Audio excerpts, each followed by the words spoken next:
وہ ایک ایک لفظ چبا چبا کے ادا کر رہی تھی۔ چاقو اب ہرن کی گردن سے لگا رکھا تھا۔ مجھے یہ آتا ہے، اور ساتھ ہی چاقو تیزی سے اس کی گردن میں کونپ دیا۔ معصوم جانور چلایا، تڑپا، خون کے تیز چھینٹے فاتح کے چہرے اور شرٹ پہ آ گرے۔ اس نے آنکھیں بند کر لیں اور سر جھٹکا، بولا کچھ نہیں۔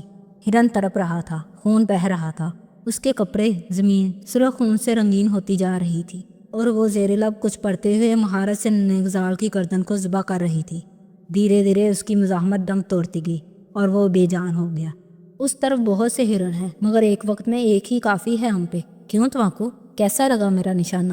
وہ جتاتے ہوئے پوچھ رہی تھی۔ ویسے بھی حالم کا نشانہ کبھی خطا نہیں جاتا، جیسے حالم کے خواب کبھی جھوٹے نہیں ہوتے۔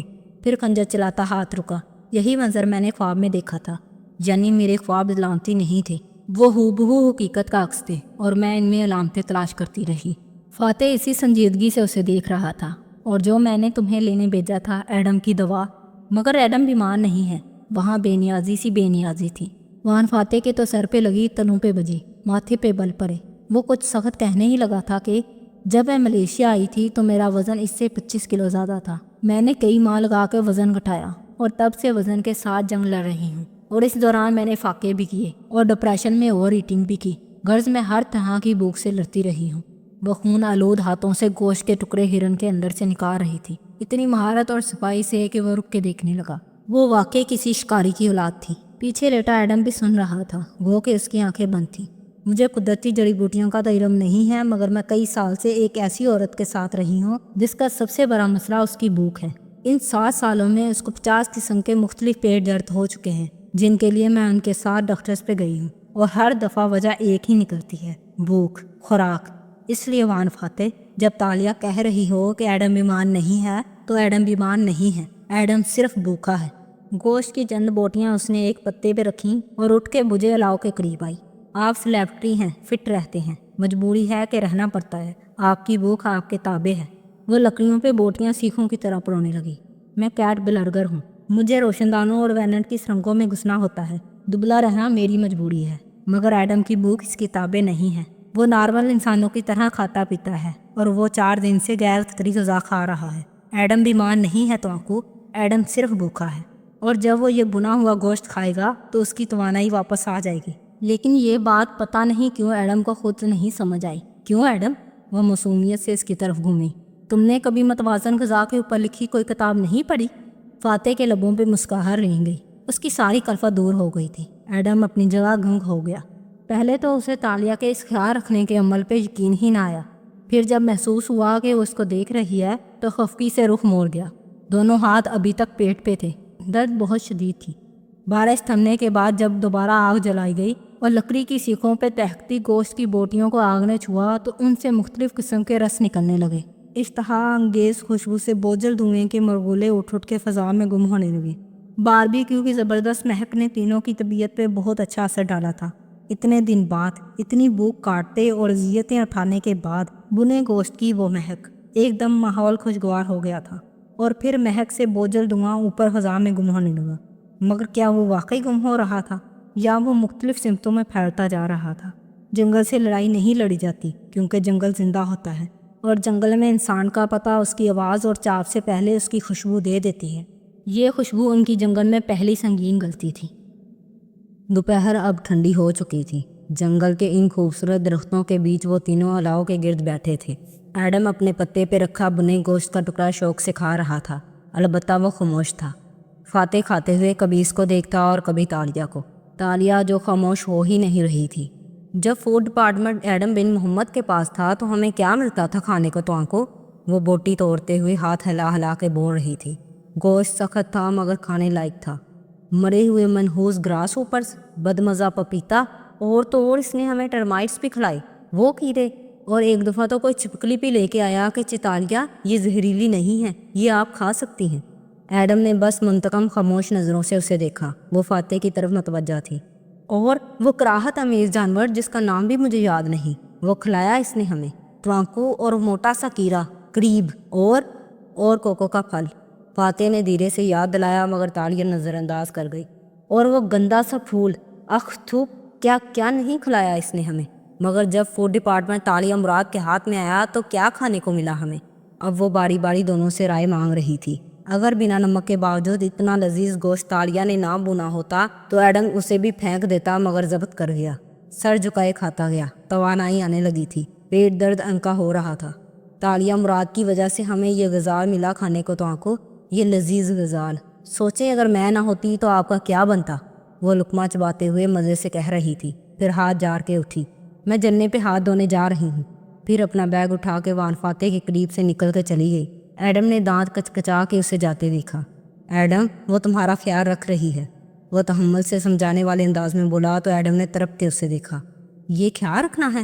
یہ اس کی دوستی ہے، پھر نامعلوم دشمنی کیسی ہوگی؟ فاتح نے کوکو کے چھلکے کے کٹورے سے بھرا پانی پیا اور پھر درخت کے تنے سے ٹیک لگا لی۔ اس کا ذہن عام انسانوں سے کہیں زیادہ تیزی سے کام کرتا ہے، اس لیے مجھے یقین ہے اس کی دشمنی بہت خطرناک ہوگی۔ شہزادی تاشا کو خبردار رہنا چاہیے۔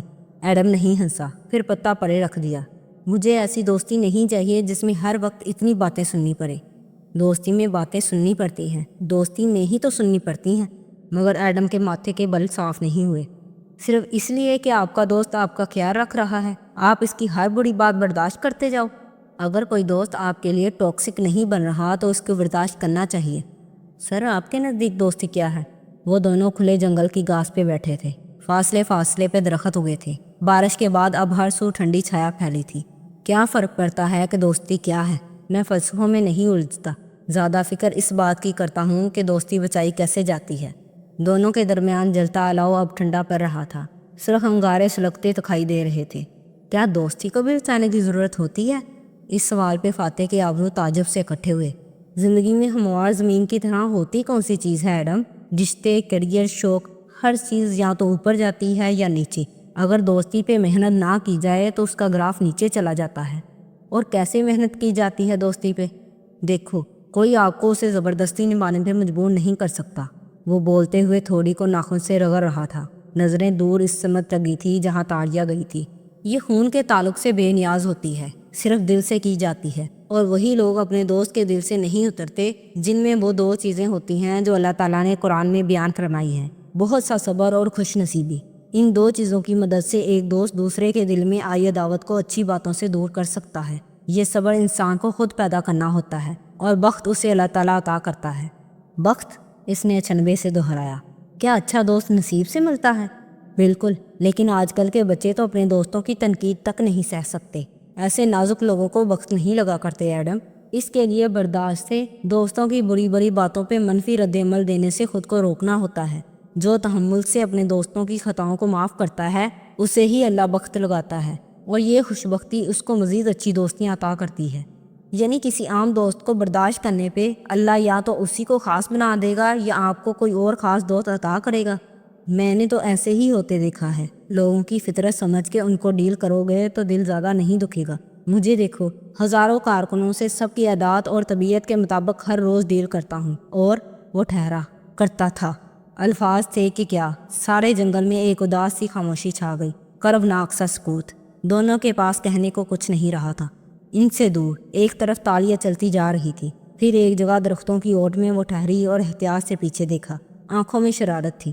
صد شکر کہ فاتح یا ایڈم میں سے کوئی اس کا تعاقب نہیں کر رہا تھا۔ گڈ۔ اس نے جیب میں ہاتھ ڈالا اور ایک بٹوا نکالا، وان فاتح کا بٹوا جو ابھی اس کے قریب سے گزرتے ہوئے تاڑیا نے اچک لیا تھا۔ اس کے ہاتھ کی صفائی کمال تھی۔ میں بھی تو دیکھوں، ہر رات سونے سے پہلے اپنے بٹوے سے کیا نکال کے دیکھتے ہیں فاتح صاحب۔ نچلا لب شرارت سے دبائے اس نے بٹوے کو کھولا۔ اندر رقم تھی جو کافی نم تھی، credit card, ID card, Ariana کی تصویر، اور تصویر کے پیچھے کچھ پھولا ہوا۔ اس نے 2 انگلیاں کھانے میں گھسا کے وہ شے باہر نکالی جو تصویر کے پیچھے چھپی تھی۔ پلاسٹک کا ننھا سا زپ لاک بیگ، بالکل آدھی انگلی کے جتنا، ایئر ٹائٹ۔ تالیہ چھنبے سے اس کو آنکھوں کے سامنے اوپر لائی۔ شفاف پلاسٹک کے اندر پاپ کارن کے چند ٹوٹے پھوٹے ٹکڑے تھے۔ اس کے آبرو حیرت سے اکٹھے ہوئے۔ وان فاتح جیسا بڑی عمر کا پریکٹیکل آدمی، سیاستدان، پورے ملک کی حکمرانی کے قریب ہونے والا شخص، وہ پلاسٹک بیگ میں یہ پاپ کارن کے ٹکڑے کیوں رکھے گا؟ ٹکڑے پرانے لگتے تھے، بہت پرانے۔ یہ غلطی سے اندر نہیں آن گرے تھے، بالخصوص محفوظ کیے گئے تھے۔ وہ سوچ میں گم بٹوا جیب میں ڈالتی مڑی تھی کہ نظروں کے سامنے جماکا سا ہوا۔ کیا خواب دیکھا تھا اس نے بلا، جب پہلی دفعہ وہ وان فاتح سے مل کے تنگو کامل کے گھر سے لوٹی تھی؟ چونک کے تالیہ نے اطراف کے درختوں کو دیکھا۔ یہی درخت تھے وہ، یہی گدلی زمین۔ وہ ایڈم اور فاتح سے دور آئی تھی اور اس کی گردن میں پھندا آ پڑا تھا۔ ایسا ہی کچھ تھا اس کے خواب میں۔ پہلی دفعہ اسے احساس ہوا کہ وہ جنگل میں اکیلے نہیں تھے۔ وہ تیزی سے واپس بھاگی۔ دل زور زور سے دھڑک رہا تھا، سانس پھولنے لگا تھا۔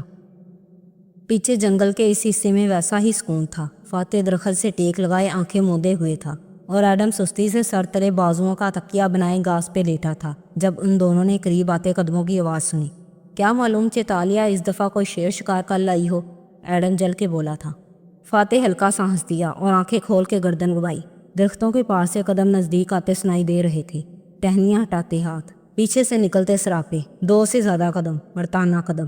فاتح کی مسکراہٹ غائب ہوئی، خطرے کی گھنٹی بجی۔ ایڈم، وہ تیزی سے اٹھا مگر تب تک دیر ہو چکی تھی۔ آنے والے ان کے سروں پہ پہنچ چکے تھے۔ وہ 3 آدمی تھے، لمبے بال، سانولی رنگت، ماتھے پہ پٹی اور پاجامے کے اوپر بنا آستین کے قمیض پہنے، ایک سے ہولی اور ہاتھوں میں خمدار چمکتی تلواریں۔ ان دونوں کو دائرے کی صورت گھیرا اور تلواریں ان کی طرف تان لی۔ فاتح نے احتیاط سے ان کو دیکھتے ہاتھ آہستہ آہستہ اوپر اٹھا دیے۔ ایڈم بھی تیزی سے سیدھا ہوا اور ہاتھ جیب تک گیا جس میں پستول تھا۔ ایڈم، کوئی بیوقوفی مت کرنا، یہ ہمارے جیسے لوگ نہیں ہیں، اس نے دبی آواز میں انگریزی میں گرکا۔ ایڈم نے ہاتھ کھینچ لیا۔ تب ہی ان تینوں میں سے ایک گرا کے کچھ بولا۔ ایڈم جو دھیرے سے ہاتھ اٹھائے سیدھا ہو رہا تھا، ٹکر ٹکر ان کے چہرے دیکھنے لگا۔ وہ آدمی پھر سے کچھ گرایا اور ان پہ تانی تلوار آگے کی، اور وان فاتح کو احساس ہوا کہ اسے ایڈم سے انگریزی میں بات کرنے کی ضرورت نہیں تھی، کیونکہ اگر وہ ملے بھی بولتا تو وہ تب بھی اس کی بولی نہ سمجھ سکتے۔ بھلے ملک وہی تھا، زبان وہی تھی، قوم وہی تھی، مگر 600 سال پہلے کی ملے زبان مختلف تھی، لہجہ، الفاظ، سب کچھ جدا تھا۔ وہ تینوں قدیم ملے میں بار بار ایک ہی سوال پوچھ رہے تھے اور فاتح اور ایڈم ایک دوسرے کو دیکھ رہے تھے۔ ایک لفظ بھی سمجھ میں نہ آتا تھا۔ ہم مسافر ہیں، راستہ بھٹک گئے ہیں، فاتح نے ہاتھ فضا میں بلند کیے کہنے کی کوشش کی۔ ان کا سرگنا جس کے چہرے پہ زخم کا کوسنما نشان تھا، ناسمجھی سے اسے دیکھنے لگا، پھر دوبارہ اپنی بات دہرائی جیسے اب غصے میں آ رہا ہو۔ درختوں کے جھنڈ میں سے تالیہ دوڑتی چلی آ رہی تھی۔ ان سے کچھ دور وہ ٹھہر گئی، پتوں سے لدی ٹہنی ہٹائی اور سامنے نظر آتا منظر دیکھا جہاں 3 افراد ان دونوں کو نرغے میں ملیے تلواریں تانے کھڑے تھے۔ تالیہ کا سانس رک گیا۔ یا اللہ، اب وہ کیا کرے؟ اس نے بے اختیار منہ پہ ہاتھ رکھ لیا۔ سرگنا اب چلا کے اپنی بات دہرا رہا تھا۔ تم کون ہو اور اس جنگل میں کیا کر رہے ہو؟ کیا تم اپنے ملک سے بھاگے ہوئے ہو؟ جواب دو۔ فاتح نے بے بسی سے ایڈم کو دیکھ کے کندھے اچکائے، جیسے سمجھ نہ پا رہا ہو وہ آدمی کیا پوچھ رہا ہے۔ درخت کی اور سے دیکھتی تالیہ کے ابرو کٹھے ہوئے۔ وہ اس زبان سے واقف تھی، وہ لہجہ، وہ الفاظ، یہی اس کے پپا بولتے تھے ان خوابوں میں۔ وہ ان کو بنا کسی دقت کے سمجھ سکتی تھی۔ تو یہ تھا وہ عجیب پن جو ان خوابوں میں تھا۔ صرف زمانہ نہیں، وہ زبان کا فرق تھا جو بتاتا تھا کہ کچھ غلط ہے۔ وہ تینوں اب آپس میں کچھ کہہ رہے تھے، یہاں تک آواز نہیں آ رہی تھی۔ فاتح نے دفتن ہاتھ دھیرے سے گراتے ہوئے مصالحتی انداز میں بات کرنے کی کوشش کی۔ میں یہاں جنگل میں راستہ ڈھونڈنے، مگر سرگنا نے تیزی سے تلوار اس پہ تان لی تو اس نے اوکے اوکے ریلیکس کہتے ہوئے دوبارہ ہاتھ اٹھا دیے۔ ان جنگلیوں کا کیا بھروسہ، وہ تلوار چلا ہی دیتے۔ تالیہ نے جیب سے خنجر نکالا اور ایک آنکھ بند کیے تاک کے نشانہ باندھا، سرگنا کے کندھے کا نشانہ۔ پھر مہارت سے خنجر والا ہاتھ فضا میں بلند کیا اور کسی نے پوری قوت سے اس کے سر کی پشت پہ ضرب ماری تھی۔ اس کا ہاتھ فضا میں ہی رہ گیا، خنجر پھسل کے نیچے جا گرا اور اسے اپنا وجود کسی کٹی ٹہنی کی طرح زمین پہ گرتا محسوس ہوا۔ اندھیرا، گپ اندھیرا۔ وہ آنکھیں کھولنے کی کوشش کر رہی تھی مگر درد کی شدت سے وہ کھل کے نہیں دے رہی تھی۔ سر کسی لکڑی سے ٹکا رکھا تھا اور جسم ہوا میں جھول رہا تھا، گویا وہ کسی چلتی چیز پہ سوار ہو اور سواری تیزی سے راستے پہ آگے بڑھ رہی ہو اور اس کا جسم ساتھ ساتھ ہل رہا ہو۔ ہلکے ہلکے جھٹکے۔ اس نے پلکیں بر وقت کھولی، ذرا سی جڑی سے روشنی نظر آئی، پھر وہ بوجھ سے واپس گر گئیں۔ سخت نیند میں پلکیں اٹھانا بہت پرمشقت کام لگ رہا تھا، مگر کانوں میں آتی آواز نے اس کو جگا دیا۔ 11 سالہ تالیہ نے آنکھیں کھولیں تو کمرے میں گپ اندھیرا تھا۔ اس نے ادھر ادھر دیکھا۔ یتیم خانے کے اس کمرے میں 2 بنکر رکھے تھے جن میں اوپر تلے 4 بستر بچے تھے۔ باقی 3 لڑکیاں اپنے اپنے بستروں میں سو رہی تھیں۔ صرف اوپری بنکر پہ لیٹی تالیہ تھی جو آواز سے جاگ گئی تھی۔ کمرے کا دروازہ آدھ کھلا تھا، باہر راہداری سے روشنی آ رہی تھی۔ تالیہ نے لیٹے لیٹے گردن دروازے کی سمت موڑی۔ وہاں 2 ہیولے سے کھڑے تھے، 2 عورتیں جو دھیمی آواز میں بات کر رہی تھیں۔ اس کا دماغ اس زبان کو سمجھ نہیں پا رہا تھا جو وہ بول رہی تھی۔ کیا وہ اپنے نام کے علاوہ کچھ نہیں بتاتی ماریا؟ ایک نے دوسری سے پوچھا۔ تالیہ خاموشی سے لیٹی وہ انجان زبان سنے گئی۔ اس نے صرف اپنا نام بتایا اور پھر اس نے چند باتیں کہیں۔ مجھے کچھ سمجھ نہیں آیا سوائے چند الفاظ کے۔ وہ عجیب لہجے میں بولتی ہے، شاید کوئی علاقائی زبان۔